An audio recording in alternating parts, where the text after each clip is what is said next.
Assalamualaikum warahmatullahi wabarakatuh dan salam sejahtera kepada viewer kita di luar sana. Kembali kita lagi dalam episod keempat. Wow, Masya Allah dah keempat dah. Jemah Talk, which is Jom Sembang Mental Health. So hari ini saya akan berjemah dengan seorang yang sangat istimewa bagi saya ya. Seorang sahabat yang paling rapat. Waktu saya dekat Bangi tahun 2014 kita jumpa. Ya kot. Tapi dah lama lah. Dah lama sangat. Waktu tu rambut dia masih panjang lagi. Ingat lagi. Sekarang dah pendek kan. Ayah-ayah gitu. So hari ni kita akan berjemah-jemah. Santai je kita orang punya sembang, insyaAllah. So harapnya viewer akan ready sebab ini adalah kesinambungan kepada talk kita yang sebelum ni, which is about stigma masyarakat terhadap mental health lah. So saya dah sebut nama belum? Belum kan? Okay. So nama saya Muhammad Farid Nazrin bin Farid Nazir, berumur 27 tahun dan disorder dah hampir 3 tahun. Actually dah 3 tahun dah pun, alhamdulillah. Jadi disebabkan apa tu, saya punya experience dalam menghidap penyakit ni dan juga insight saya, jadi saya terpanggil lah untuk membuat talk-talk macam ni supaya masyarakat lebih aware tentang apa tu, mental illness dan kesihatan mental jugalah. So sebelum kita lebih kepada apa tu, pergi lebih mendalam dalam topik hari ni, which is apa tu, struggles and solutions. Baik kita dengar dulu self introduction daripada kita punya panelis hari ni ya. Okey, silakan. Assalamualaikum warahmatullahi wabarakatuh. Terima kasih sangat-sangat diucapkan kepada sahabat saya, saudara Faris Nazrin. Dah lama kenal dia. Sejak zaman belajar dulu. Alhamdulillah masih bersahabat sampai sekarang, insya-Allah. Harapnya bila-bila lah, insya-Allah.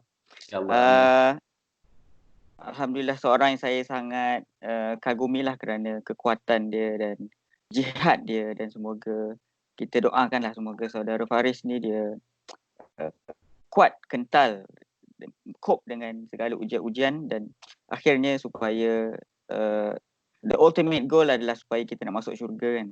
Dan akhirnya kita kena ingat ultimate goal kita, apa-apa pun kita bincang sama ada isu kesihatan mental adalah akhirnya kita nak masuk syurga. Dan dekat syurga nanti itu adalah orang kata apa, ketenangan yang sebenar, kemenangan yang sebenar. Dan benda tu kita tak akan dapat capai dengan cara apa-apa pun kat dunia ni. Jumpalah psikiatris terhebat pun, jumpalah psikologis terhebat, makanlah ubat terhebat pun, dia tak akan tenang setenang-tenang masuk syurga. So macam mana pun apa pun yang kita dekat dunia. Akif, ya. Akif macam terputus-putus sikit tadi. Okay. Sorry. Jadi dengan segala usaha kita kat dunia ni, kita teruskan supaya akhirnya kita dapat mencapai kemenangan yang sebenar dekat akhirat. Jadi itu mukadimah perkenalan kepada mental health. Lupa soalan tadi, kenalkan diri saya. So nama saya kejap. Nama sekejap, terputus tadi. Okay. Nama saya Muhammad Akif Farhan bin Ahmad Basri, ataupun lebih kenali sebagai Akif Basri. Saya berumur 30 tahun. Tua 3 tahun sikit lah daripada Faris ya. Hari ni saya pakai baju warna merah sebab saya tahu Faris pun suka warna merah. Betul.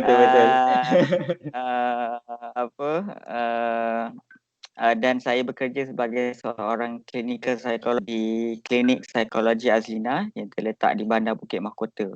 Saya graduan lepasan daripada UKM dalam bidang sarjana psikologi klinikal, dan juga saya part time lecturer di UKM juga sekarang. Alhamdulillah. So, nampaknya sama-sama kita grow waktu awal-awal kita berjumpa tu, kita masih lagi siswa waktu tu. Betul. Masa tu semangat nilai macam. Dan yang paling penting masih single. Akif? Ya, dan kurus. Oh, okey. Adakah itu berbalik pada saya juga? Okey, dua-dua dah mengembang dengan pesat lah, alhamdulillah. Okay, jadi true, betul lah apa yang saudara Akif cakapkan tadi. Our ultimate goal in this life is in the hereafter lah. Of course kita nak masuk syurga sama-sama kan. So makanlah ubat macam mana pun, jumpalah psikoterapis yang paling hebat macam mana pun, still ketenangan yang abadi adalah di syurga nanti kan. Jadi in this world is always about struggles kan. Always ada struggles, always ada challenges, always ada trials. Jadi apa maknanya syurga kalau dunia ni dah memang bersenang lenang je. Saya selalulah dengar waktu-waktu jogging selalulah dengar apa tu ceramah Nur Ali Khan, Yasmin Mujahid. So dia selalu macam ceramah-ceramah macam ni selalu memberi kesedaran lah kepada pendengar kan. Which means like macam there's nothing really stays in this world. Mesti akan ada satu ketika kita akan kehilangan itu ini dan akhirnya ketenangan yang abadi adalah di syurga nanti insya-Allah. So jadi kita doa sama-sama supaya kita semua akan dihantar ke syurga bersama-sama. Jumpa dan bergurau senda pula di sana ya. Jadi live kat syurga. Macam mana tu? Tak dapat bayangkan. Okay, so kita sekarang ni akan masuk ke dalam topik kita which is struggles and solutions. Berbalik pada apa yang saya bincangkan dengan Dr. Rozanizam Zakaria pada talk yang lepas iaitu berkenaan dengan stigma masyarakat tentang mental illness mental health kan. Jadi one of it is like bila orang tersalah faham what is stress, what is depression. Jadi kadang-kadang adalah setengah orang selalulah menulis macam kalau aku depressed, aku buat macam ni, insya-Allah tenang. Tapi sebenarnya dia tak pernah pun menjalani apa-apa treatment, tak pernah pun dapat verification daripada mana-mana psychiatrist ataupun ahli psikologis yang mengatakan dia ni seorang yang depressed. So selalunya orang yang stres, dia anggap benda tu adalah depression. So bila dia menyatakan benda tu kepada masyarakat, so masyarakat will think like, okay betul lah, stress is depression and depression is stress. Jadi benda tu yang membuatkan masyarakat macam terkeliru, right? Orang dengar pun macam, so it's a new stigma. So orang depressed ni yang betul-betul clinically depressed, yang kena ambil ubat, yang kena jumpa doktor. Jadi mereka akan rasa macam terganggu apabila melihat komen-komen macam tu. It's a new stigma lah. So mungkin saudara Akif sendirilah sebagai seorang ahli clinical psychologist kan, boleh ceritakan apa itu perbezaan antara stress and depression? Maybe boleh memberi penerangan kepada viewer kita di luar sana yang masih lagi keliru. Okey, terima kasih. Soalan yang sangat baik dan sangat penting untuk viewers kita dekat luar sana. Perbezaan apa itu antara stress dengan juga depression. Okey. So stress tu adalah satu benda yang normal. Maksudnya tak pernah ada manusia yang tak pernah stres. Malah Rasulullah SAW pun pasti pernah berhadapan dengan stres. Dan juga para sahabat dan juga kita hari ini. Tak kira lah orang tu dia ustaz hebat macam mana, wali hebat macam mana, mesti dia pernah stres. Dan itu adalah sesuatu yang normal sebab itu adalah stres adalah reaksi badan kita terhadap benda-benda yang kita tak biasa hadapi. Contohnya kadang-kadang benda tu benda kecil je. Contoh macam nak exam. Nak exam ataupun nak kahwin, nak masuk kerja baru, nak jumpa orang baru, nak kenal dengan bos baru. Semua gitu akan berkemungkinan berhadapan dengan stres.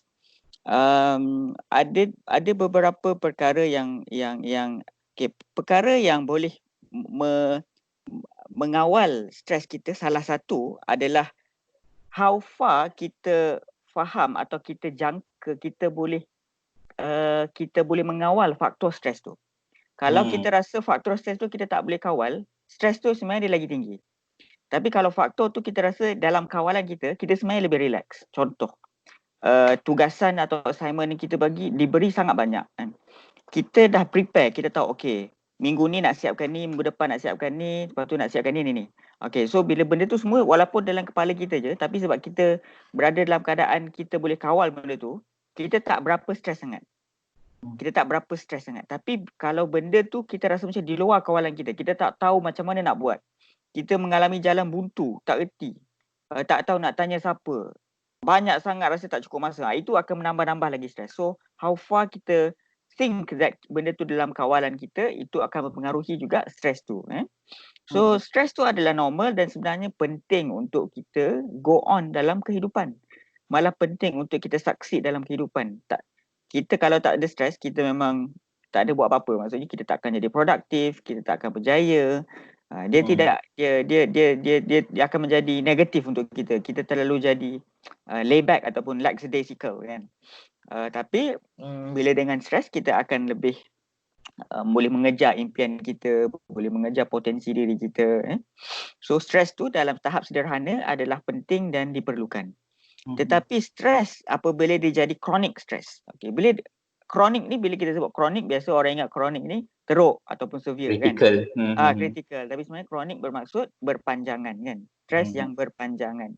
So seseorang itu berada dalam chronic stress sekiranya faktor yang menyebabkan dia stres tu berada bersama dia lama. Contohnya macam faktor tersebut ialah mak ayah dia sendiri.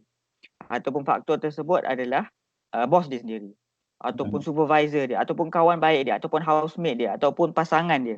So, bila faktor stres tu mengganggu dia untuk sekian lama, seseorang tu akan berada dalam chronic stress. Tetapi tak semestinya chronic stress itu adalah depression. Itu juga ada lain. Kan? Dia tak semestinya sama. Chronic stress apabila faktor yang menyebabkan stres tu dah tak ada, orang tu dia dah tak stres dah. Maksudnya dia dah happy. Dia dah normal balik, dia dah boleh hidup macam biasa daripada dia sedih dan dia stres walaupun lebih daripada 2 minggu, walaupun lama, tetapi once faktor tu tak ada je, dia akan happy. Contoh, Isnin sampai Jumaat dia stres jumpa bos dia, tapi Sabtu Ahad punyalah dia happy kerana dia tak jumpa bos dia. Tetapi kalau depression, Isnin sampai Jumaat, Sabtu Ahad pun stres juga, masih depressed juga kan. Dia tak hilang begitu saja. Jadi salah satu stres dengan depression tadi, benda ni tak ada dalam buku teks, tetapi melalui pengalaman adalah stres ni faktor tu bersama-sama dengan dia, dan bila faktor tu tak ada, orang tu okey. Tapi depression, walaupun faktor tu dah tak ada, faktor yang precipitate atau mencetuskan depression dia tu dah tak ada, orang tu mungkin masih boleh lagi dalam mood yang depressed kan. Mungkin lagi boleh berada dalam keadaan serba salah, salahkan diri sendiri, guilty, rasa mungkin suicidal, susah nak happy, mood low dan sebagainya, dan mood tu mungkin berterusan walaupun kalau anda ikutkan faktor tu dah tak ada lagi mengganggu dia pada waktu tersebut. So tu salah satu daripada perbezaan stres dengan depression. Perbezaan yang kedua ataupun yang lebih antara perbezaan dia adalah dia punya jangka masa lah. Stres ni dia mungkin sekejap-sekejap. Dia mungkin boleh jadi acute stress. Maksudnya stres yang acute ni maksudnya dia macam dia intense tapi dia sekejap. Contoh bila kita tengah demam, demam panas punyalah stres, tapi bila dah ada baik demam terus okey kan. Ataupun nak exam kita sangat-sangat stres. Habis exam kita terus okey. Ataupun dia boleh jadi chronic stress bila kita hidup dalam persekitaran yang toksik, kita akan berada dalam chronic stress. So berpanjangan. Tetapi kalau depression, dia lagi lama. Sebab dia dia adalah satu penyakit yang mana telah terbukti, maknanya dari sudut otak, bahan kimia adalah otak kita pun dia imbalance, dia tak seimbang. Dari sudut cara fikir pun dia banyak bias kognitif, fikir cara-cara negatif. So perkara-perkara tersebut menjadikan depression tu satu diagnosis yang boleh didiagnose, dan depression ni dia lebih panjang daripada stres biasanya. Dan yang ketiga adalah how far it affects kita punya daily life. Kalau stres ni, walau masa kita stres mungkinlah dia mengganggu kita sikit kan. Tetapi kita masih lagi boleh bekerja, kita masih lagi boleh belajar, kita masih lagi boleh berfungsi macam biasa dalam masyarakat kan. Tetapi apabila depressed ataupun depression, biasanya it significantly interfere dengan kita punya functioning life. sebagai seorang manusia, sebagai seorang isteri, sebagai seorang suami, sebagai seorang pelajar, sebagai seorang ibu, sebagai seorang ayah, sebagai seorang hamba Tuhan, sebagai seorang pekerja, sebagai seorang kawan. Semua tu fungsi-fungsi dia terganggu secara signifikan.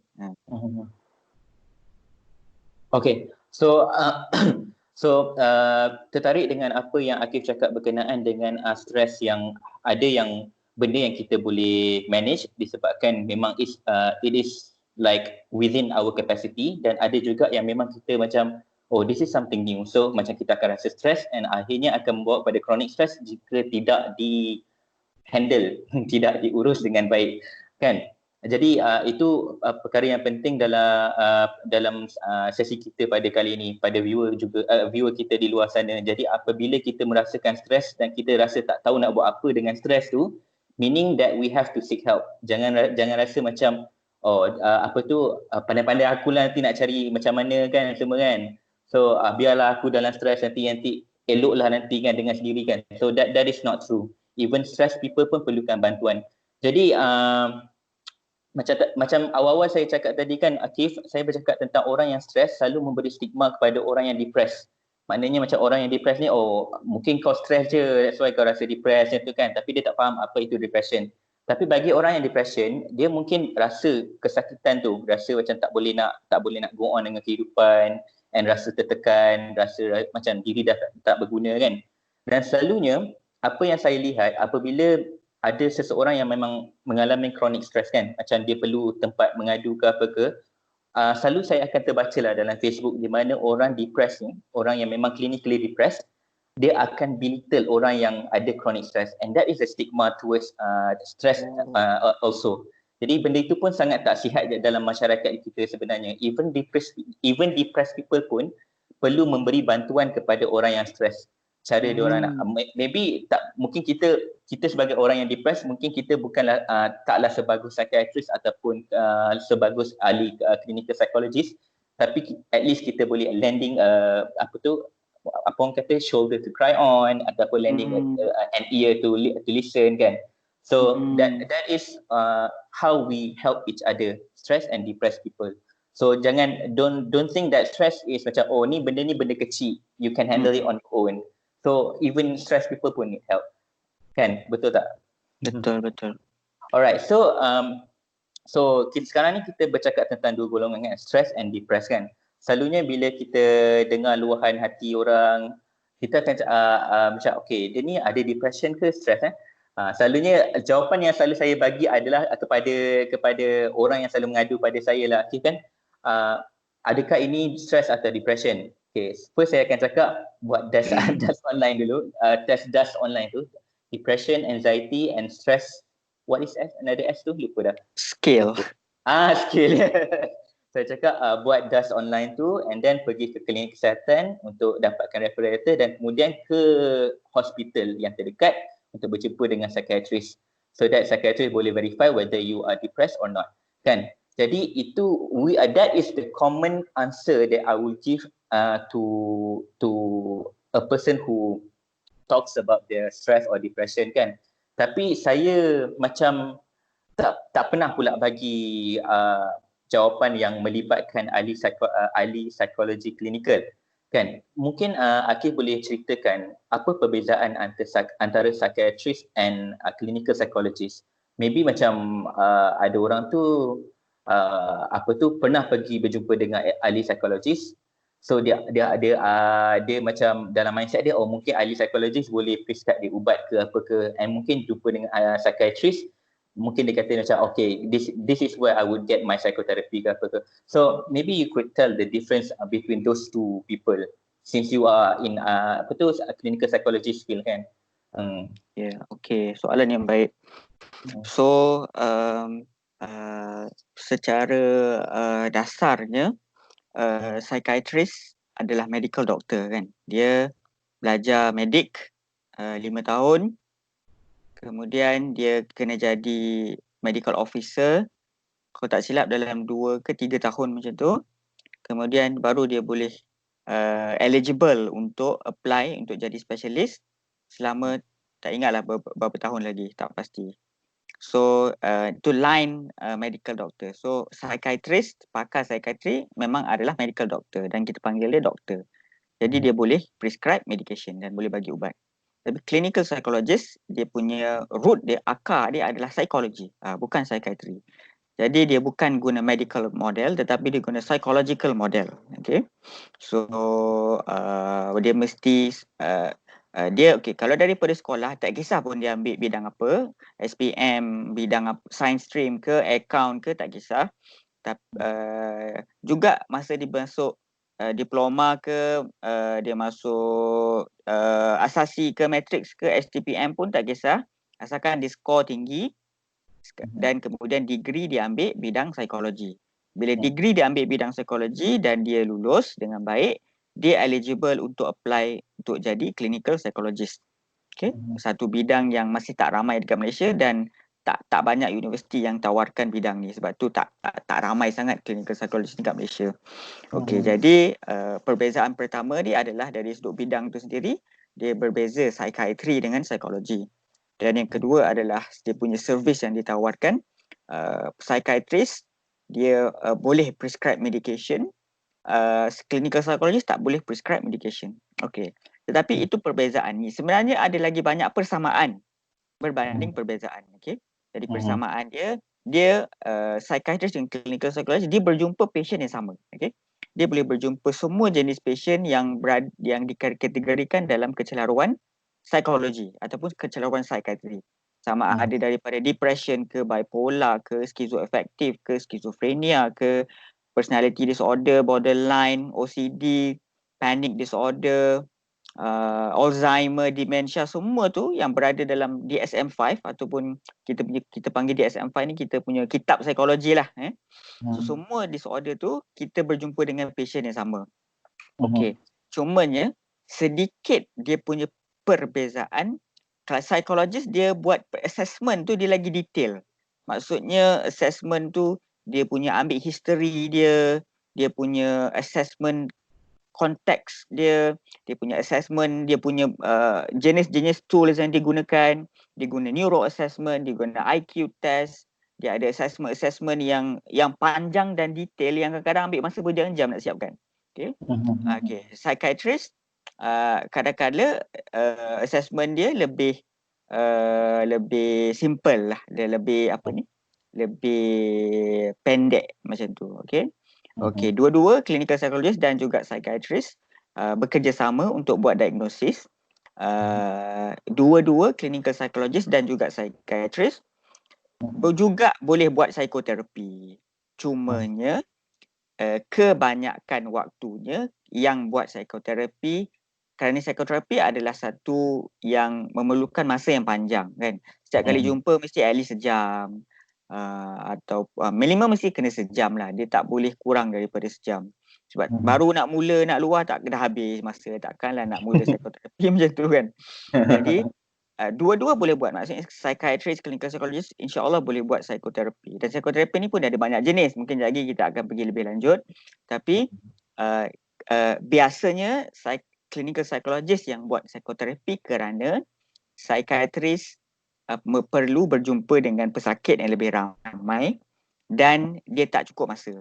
Itu adalah oleh kerana kekurangan bilangan pakar dengan ratio orang yang datang dapatkan bantuan dan sebagainya. Jadi oleh kerana kekurangan masa, biasanya yang berjumpa dengan clinical psychologist hanya mereka yang dirujuk sahaja. Maknanya psychiatrist tu dia rujuk jumpa clinical psychologist untuk CBT, untuk psikoterapi. Ataupun kalau dia tak dirujuk pun, mungkin pesakit tu dia tanya psychiatrist, boleh tak saya nak jumpa clinical psychologist dekat private, contoh dekat luar. Okay, kemudian psychiatrist dia kata okay, tak ada masalah. So dia pun mendapat bantuan psychiatrist dan juga clinical psychologist. So biasanya macam itulah dia beza dia dari sudut macam saya sebutkan tadi. Tapi yang paling penting, psychiatrist, clinical psychologist adalah satu pasukan yang sama. Dia bekerja work hand in hand untuk kebaikan pesakit. Alright, so secara jujurnya saya juga pernah mendapat perkhidmatan lah daripada seorang ahli psikologi klinikal juga, dan saya juga pernah experience a few sessions of psychotherapy, and I believe it was very efficient. It helped me a lot sebab dalam psychotherapy ni dia mengajar cara saya untuk counter back the thinking, the negative thoughts yang saya ada, and it helped me to realize what were my effective coping mechanism semua kan. Tapi ini bukanlah bidang saya untuk menceritakan tentang what is psychotherapy kan, sebab saya bukan ahli psikologi klinikal kan. Jadi what I could say that psychotherapy really help. Cuma maybe Akif sebagai seorang ahli psikologi klinikal kan, boleh ceritakan kepada viewer kita what is psychotherapy is all about sebenarnya. Adakah dia hanya bercakap dengan dengan perawat kita je ke, menangis-nangis kemudian balik je ke, macam mana? So maybe you could introduce to our viewer what is psychotherapy so that maybe mereka mengenali seseorang yang memang ada isu kesihatan mental, boleh dirujukkan kepada ahli psikologi klinikal. Okay. So secara umumnya, kita saya bagi satu analogi contohnya kita tengah bawa kereta, tiba-tiba kereta kita rosak dekat tengah jalan. Okay. Lepas tu kita tak tahu kita ni nak buat apa kan. Kita tak erti nak kita ertilah nak cek air, nak cek minyak cukup ke tak, tapi selain daripada tu kita tak tahu dan kita tak ada idea kita nak buat apa. Waktu malam pun gelap, tak ada orang, tak ada kereta lalu lalang, kita pun call mekanik. Okay? Kita call mekanik, mekanik tu pun angkat telefon, kereta saya rosak. Okay, so mekanik tu dia tak tahu rosak apa kan. Rosak enjin ke, rosak tayar ke, rosak tak ada minyak ke, apa meletup ke. So dia akan tanya satu-satu. Okay, cuba cek ni. Cuba cek tayar. Cuba cek enjin. Cuba cek bateri. Okay, satu-satu. Okay. Bila dah dapat semua, okay, barulah bila dia tanya, orang tu jawab. Dia tanya, orang tu jawab. Bila dia dah dapat pandangan okay, rosak dekat bahagian sini, dekat sini. So, mekanik tu pun dia tahu, dia buat diagnosis. Okay. Dia dah buat assessment tadi, dia pun buat diagnosis. Okay, sekarang ni saya tahu kereta awak rosak bahagian sini. Okay, sekarang cuba ini. So, okay, dia pun kata, okay, pergi ambil alat tu, pergi buka bahagian ni, pergi cuba buat baiki-baiki ni, masukkan balik, okay, cuba start enjin, boleh ke tak? So, orang tu pun buat. Dia start enjin, tak boleh lah. Tak berkesan. Okay, so dia call lagi mekanik tu. Mekanik kata, okay, cuba benda lain pula. Cuba tambah air, cuba masukkan ni, cuba baiki ni, start enjin lagi. Boleh tak? Okay, tak boleh lagi. Sikit lagi. Okay, dia call lagi mekanik. Dan mekanik tu kata, okay, buat macam ni. Dah okay, boleh start enjin dan dia pun boleh bergerak kan. Okay. Jadi itulah juga sebenarnya apabila seseorang pesakit, dia berjumpa dengan klinikal psikologis. Pertama, klinikal psikologis dia tak boleh terus tahu, oh dia ni ada depression, dia ni ada OCD, dia ni ada ni, sebab kita tak boleh baca minda, betul tak? So apa kita kena buat? Kita kena tanya, okey, awak rasa macam ni ke? Okey, awak rasa macam ni ke? Ini ke awak alami? Ini ke simptom awak alami? Bila kita dah dapat semua, kita dah buat full assessment, orang tu pun jawab, ya, saya rasa macam ni, saya rasa sedih, saya rasa penat, saya rasa tak berguna, saya rasa begini, kadang-kadang saya jantung berdebar, kadang-kadang saya halusinasi. So dengan segala maklumat kita ada tu baru kita boleh buat diagnosis. Okay. Okay, berdasarkan maklumat tersebut kita formulate case tu dan berdasarkan diagnosis kita akan cuba psikoterapi. Okay. So psikoterapi juga tidaklah bermakna kita terus tahu okay, ini adalah psikoterapi yang paling berkesan sekali untuk awak. Saya tahu sebab saya clinical psychologist. Tak. Kita akan cuba pertama yang paling terbukti berkesan melalui kajian. Maksudnya katakan satu psikoterapi tu kita tahu orang dekat UK semua kebanyakan buat semua berkesan. Orang dekat Indonesia buat berkesan. Orang dekat India buat berkesan. Orang dekat Itali buat berkesan. Kita akan cadangkan dulu yang paling berkesan yang diterima umum kan. So biasanya yang paling berkesan tu ialah CBT ataupun cognitive behavior therapy. Okay. So psikoterapi yang pertama so psikoterapi ni terma umum tentang terapi tentang mengubah terapi cara fikir. Okay. Terapi dan cara fikir dan bercakap, talking therapy. So dia ada banyak jenis psikoterapi. Yang pertama CBT ataupun cognitive behavior therapy. Okay, cognitive behavior therapy ni dia punya teori dia adalah segala tingkah laku kita, segala mood kita dia berasal daripada cara fikir kita. Kalau cara fikir kita begini, dia akan mempengaruhi mood kita begini, dan dia akan mempengaruhi kita punya tingkah laku kita begini. Tapi kalau kita ubah cara fikir kita menjadi begini, mood kita pun akan berubah sedikit dan tingkah laku kita pun akan berubah sedikit. Okey. Secara asasnya, apabila seseorang manusia tu dia memang biasanya kita memang boleh alter atau modify pemikiran kita. Contoh kan, satu ujian yang berat datang, contoh mak ayah kita meninggal, contoh kan. Orang biasa dia akan sedih, tetapi at one point dia akan, ini adalah ujian Tuhan, Allah lebih menyayangi dia, jadi kita terima bahawa mak ayah kita dah tak ada. Tetapi mungkin bagi orang yang dia berada dalam kesakitan, berada di seorang yang ada penyakit, dia tak boleh alter pemikiran tu sendiri.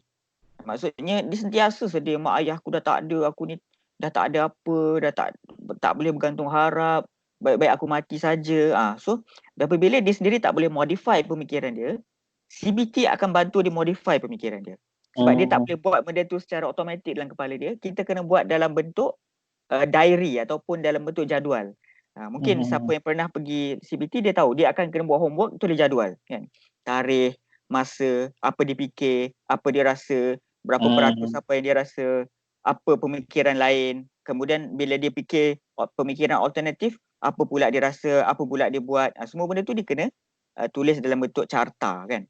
Sebab kenapa dia kena tulis dalam bentuk carta? Sebab benda tu dia tak boleh buat secara automatik dalam kepala, jadi dia kena buat dalam kertas.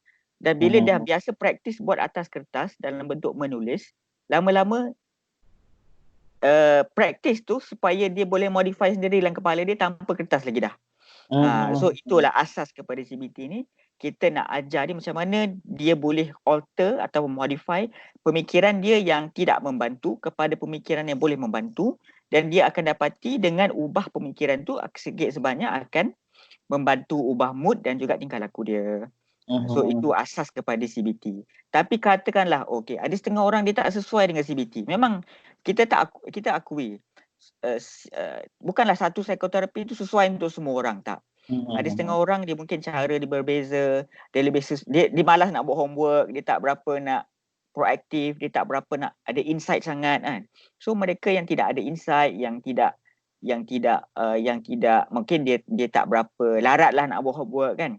Jadi kita ada cara lain. Kita ada psychodynamic therapy, kita ada acceptance and commitment therapy, kita ada DBT, dialectical behavior therapy. So semua tu kita akan cuba sesuaikan dengan cara fikir patient, dengan personality patient, supaya terapi tu adalah terapi yang paling berkesan sekali untuk dia. Jadi kadang-kadang kita tak tahu, kita bukanlah magic, kita terus boleh tahu pesakit ni sesuai dengan terapi jenis apa kan. So, kadang-kadang kita cuba yang pertama dulu, kalau kita boleh tak dibuat dulu, kalau tak berkesan kita try yang lain, kalau tak berkesan kita try yang lain. So psikoterapi ni macam itulah, kita cuba sesuaikan dengan cara patient tu sendiri.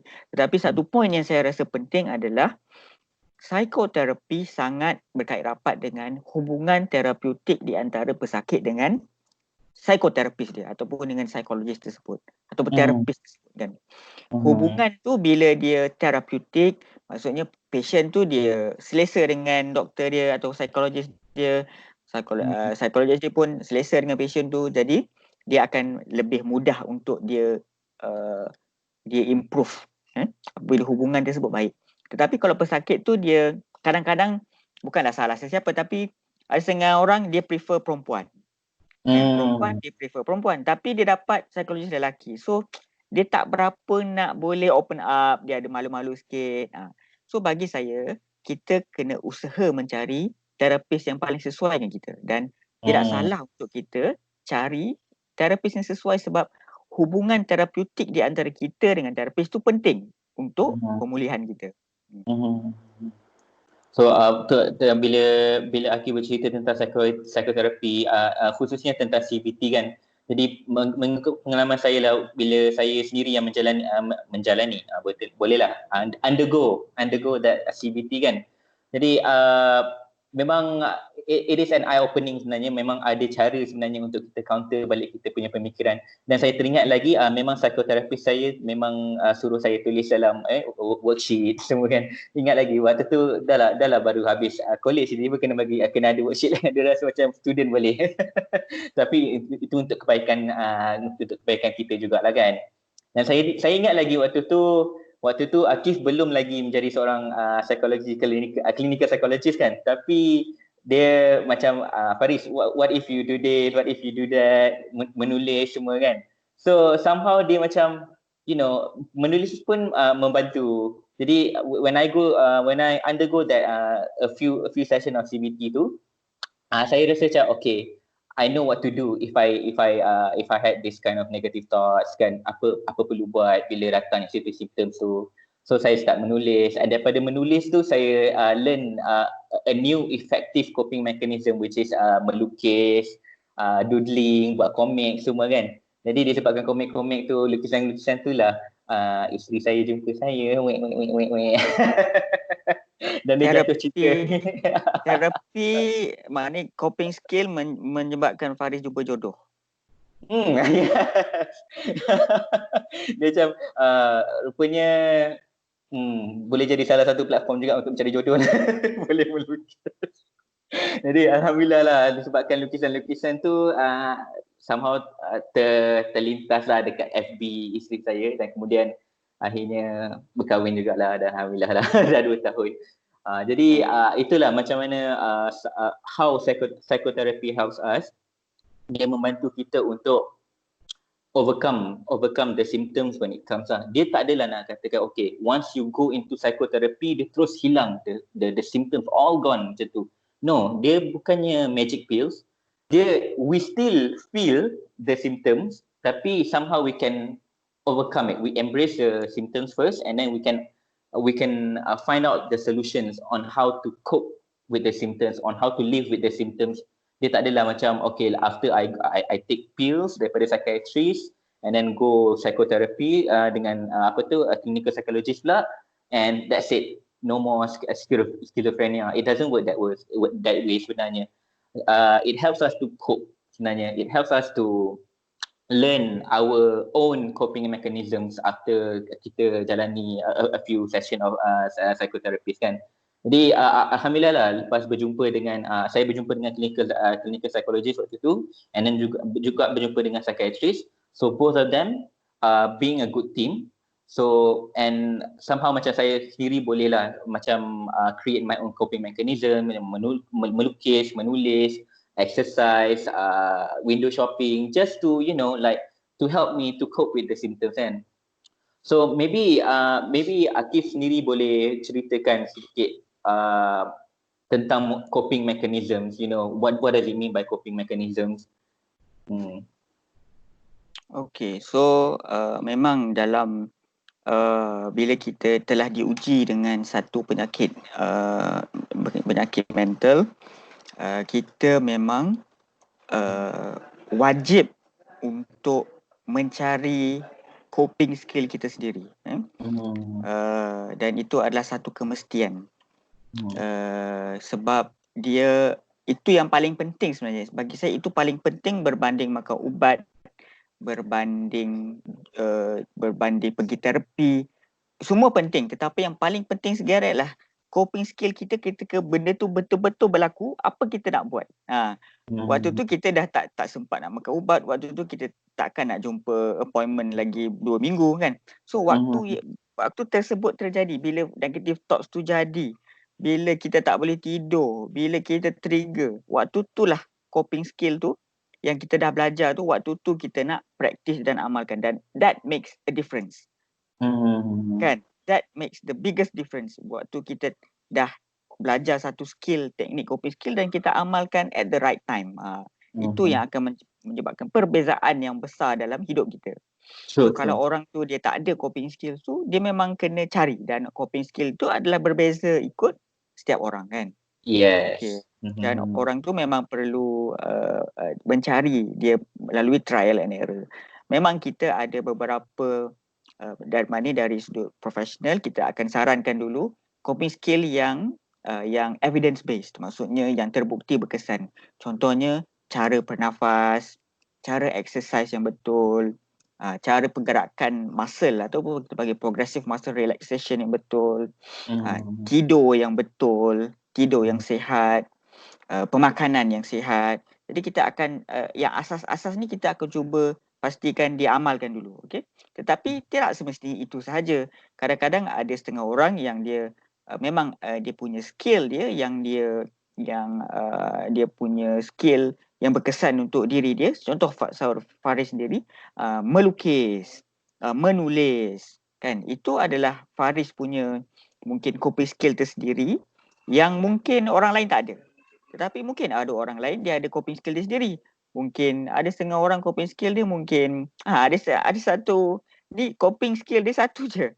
Dia suka mandi air panas. Oh, okay. Interesting. Mandi air panas. So bila mandi air panas dia rasa segar dan rasa tenang. So kadang-kadang benda tu macam kita tak terfikir, kita tak boleh nak advice kau kena buat macam ni. Tak, orang tu dia cuba kan. Dia kena cuba sendiri. Ada setengah orang tu dia suka pergi tempat-tempat baru, dia suka pergi hiking. Kalau macam saya, hiking tu buat saya lagi stres. Tapi ada setengah orang hiking tu really stress. So lain, orang lain cara fikir dia kan. So benda tu adalah melalui trial and error. Dia kena cuba, dia kena test. Kalau tak berkesan dia kena buat benda lain. So benda tu sangat subjektif.